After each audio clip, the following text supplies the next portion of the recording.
चलिए हम चलते हैं, आज हम पढ़ेंगे मिक्स सेल रेफरेंस के बारे में। देखिए मिक्स रेफरेंस में होता क्या है कि जैसे मान लीजिए हमारे पास एक सेल है और इस सेल का जो कॉलम है उसका नाम है ए और उसका जो रो का नंबर है वो है 1।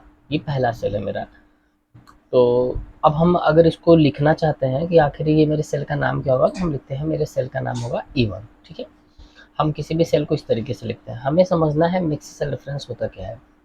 इसके पहले के चैप्टर में हम पढ़ चुके हैं मेरा अब्सोल्यूट सेल रेफरेंस और रिलेटिव सेल रेफरेंस के बारे में। वो अगर आप जा करके वो वीडियो देख लेते हैं तो आपको ये चीज़ें समझ में आ जाएंगी। तो फिलहाल मैं यहाँ पे एक बार और आपको बता देता हूँ कि देखिए मिक्स सेल रेफरेंस हम लोग का होता क्या है कि अगर मेरे सेल का नाम है A1 और हमने क्या किया, हम इसे लिखते कैसे हैं मिक्स सेल में, उस वो थोड़ा सा लिखने का तरीका हम देख लेते हैं कि अगर मेरे सेल का नाम है A1 और अगर हमें इसमें मिक्स करके लिखना हो तो देखिए मैंने एक कॉलम को थोड़ा सा अलग कर दिया है, उसके पहले डॉलर लगा दिया, रो बिल्कुल नॉर्मल है जैसा था। इसको हम कहेंगे, मैंने यहाँ पे कॉलम का जो नाम है उसको लॉक कर दिया है। ये लॉक का क्या मतलब होता है मैं आपको बताऊंगा। और लॉक को हम लोग कहते हैं यहाँ पे अब्सोल्यूट कहते हैं। मिक्स सेल रेफरेंस में दो चीज़ें होती हैं, एक होता है हमारा रिलेटिव और दूसरा होता है अब्सोल्यूट। तो ये कॉलम को मैंने लॉक किया है, मतलब ए को मैंने लॉक कर दिया। अपनी भाषा में हम लोग समझते हैं तो ज़्यादा आसानी होती है। इसका मतलब लॉक हो गया। लॉक का मतलब ये चेंज नहीं होगा, बदलने वाला नहीं है। और दूसरा जो हमारा होता है वो देखिए मैंने यहाँ पे रो को लॉक करके दिखाया है। ये मेरा रो लॉक कहलाता है, मतलब ये चेंज नहीं होने वाला। बस दिमाग में रखना है कि मेरा यहाँ पे ए नहीं चेंज होने वाला है और यहाँ पे 1 चेंज हो जाएगा। और इसमें क्या होगा कि कॉलम का नाम नहीं चेंज होने वाला है, रो का नंबर चेंज नहीं होगा। ये यहाँ पे कॉलम चेंज हो जाएगा, रो का नंबर चेंज नहीं होगा। और इसमें मेरा कॉलम नहीं चेंज होगा, रो चेंज हो जाएगा। इसको किस प्रकार यूज़ करते हैं पहले मैं आपको बता देता हूँ। देखिए चेंज कैसे होता है। तो सेल रेफरेंस चेंजेस किस प्रकार से होते हैं वो हम लोग देख लेते हैं। जैसे मेरा एक सेल है E1, अगर हम अगर किसी सेल में मैंने एक फार्मूला लगाया है जिसमें E1 सेल को यूज़ किया हुआ, किसी भी फार्मूले में मैंने E1 सेल को यूज़ किया, अगर हम इसे राइट में पेस्ट करते हैं कॉपी करके, तो देखिए ऑटोमेटिक जहाँ A1 लिखा रहेगा वहाँ पे हो जाएगा B1। और अगर और राइट में पेस्ट करते हैं तो जहाँ लिखा होगा A1 उस जगह पे हो जाएगा C1। मतलब जितनी बार राइट में पेस्ट करते चले जाएंगे उसके हिसाब से अपने कॉलम का नाम चेंज करता चला जाएगा। लेकिन अगर मैं इसी A1 को नीचे पेस्ट करूं तो देखिए नीचे में क्या होता है, नंबर चेंज हो जा रहा है। क्योंकि नीचे में क्या होता है, क्योंकि रो बदलती है, यहाँ पे पहला रो होगा, ये दूसरा रो होगा, ये तीसरा होगा, इसलिए रो का नंबर चेंज होता है। लेकिन अगर राइट में इसको पेस्ट करें तो कॉलम चेंज होता है। अगर हम यहाँ पे सेल रेफरेंस को यूज करें, मिक्स सेल रेफरेंस को यूज करें तो देखिए क्या होता है। तो कॉलम लॉक वाले को देखते हैं। अगर मैंने कॉलम लॉक कर दिया है मतलब कॉलम को अब्सोल्यूट बना दिया है, कहते हैं कॉलम को अगर अब्सोल्यूट बना दिया है तो इसके पहले मैंने लगा दिया डॉलर, इसके पहले डॉलर लगा दिया। तो अगर मैं इसके पहले डॉलर लगा दूं मतलब ये मेरा कॉलम ए जो है वो लॉक हो चुका है। अगर लॉक हो चुका है तो इसको मैं राइट में कभी भी पेस्ट करूंगा तो ये कभी भी चेंज नहीं होने वाला है, देखिए। और अगर मैं रो को लॉक कर दूं तो देखिए रो अगर लॉक हो जाता है तो मेरा ये रो लॉक हो गया। अगर मैं इसे नीचे पेस्ट करूंगा तो ये चेंज होने वाला नहीं है। तो चलिए अब हम इसको एक एक्सेल के एग्जांपल से समझते हैं कि कैसे हम लोगों का ये चेंज होता है, ताकि हमें और अच्छे से समझ में आ जाएगा।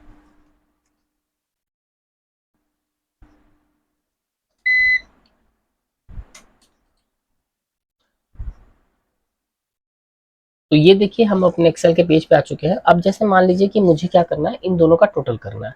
अगर हम केवल सेल रेफरेंस की बात करें तो हम लोग यहाँ पे लिखते हैं इक्वल टू, ये वाले सेल का नाम मेरा E2 हो गया और प्लस इस वाले सेल का नाम मेरा हो गया B2। मैंने इसको एंटर बटन प्रेस कर दिया।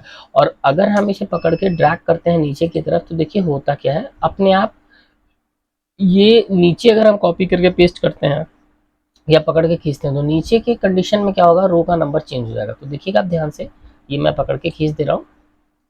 यहाँ पे देखिए मेरे रो का नंबर क्या हो गया, यहाँ पे आपको दिखाई देगा, ये मेरे रो का नंबर देखिए हो गया E3 प्लस B3। ठीक है, दूसरे वाले का मेरा क्या हो गया है, दूसरे वाले का मेरा हो गया A4 प्लस B4। अगले वाले का क्या हो गया है, अगले वाले का A5 प्लस B5। अगले वाले का A6 प्लस B6। नीचे करने पर कॉलम का नाम चेंज होना कि रो का नंबर चेंज हो रहा है।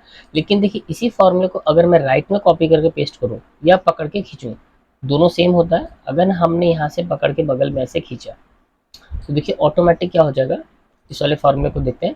B2 प्लस C2, देखिए जहाँ था A वहाँ पे हो चुका है B और जहाँ था B वहाँ हो चुका है C। मतलब मैंने अगर राइट में इसको कॉपी करके पेस्ट किया तो ऑटोमेटिक मेरे कॉलम का नाम चेंज हो गया। ठीक है, अगर आप यही चाहते हैं मिक्स सेल रेफरेंस का यूज़ करना, तो मिक्स में होगा क्या कि अगर मैं इसको F2 बटन प्रेस करता हूँ, एडिट मोड में चलाएगा।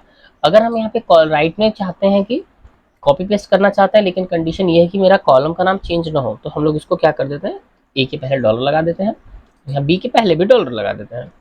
ठीक है, एंटर बटन प्रेस कर देते हैं।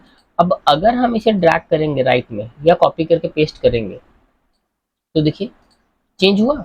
अभी भी देखिए, इसको मैं एडिट करके दिखाता हूँ, F2 बटन प्रेस करने पे एडिट मोड में चलाएगा। देखिए कोई चेंज हुआ, यहाँ पे लिखा हुआ है A2 और यहाँ पे लिखा हुआ है B2। कि डॉलर की वजह से इसने अपने कॉलम का नाम चेंज नहीं करने दिया हुआ। अगर मैं इसको एक बार और राइट में कॉपी करके पेस्ट करूँ, तो चलिए इस बार कॉपी करके और फिर पेस्ट कर देते हैं। अभी भी देखिए वो चेंजिंग हुई, कोई चेंजिंग नहीं हुई। अगर हम इसे अब यहाँ पे ड्रैग करेंगे, तो भी ये यहाँ पे इन्हीं दोनों कॉलम का, ए वाला और बी वाला, इन्हीं दोनों का टोटल करेगा। देखिए यहाँ पे देख लेते हैं ये मेरा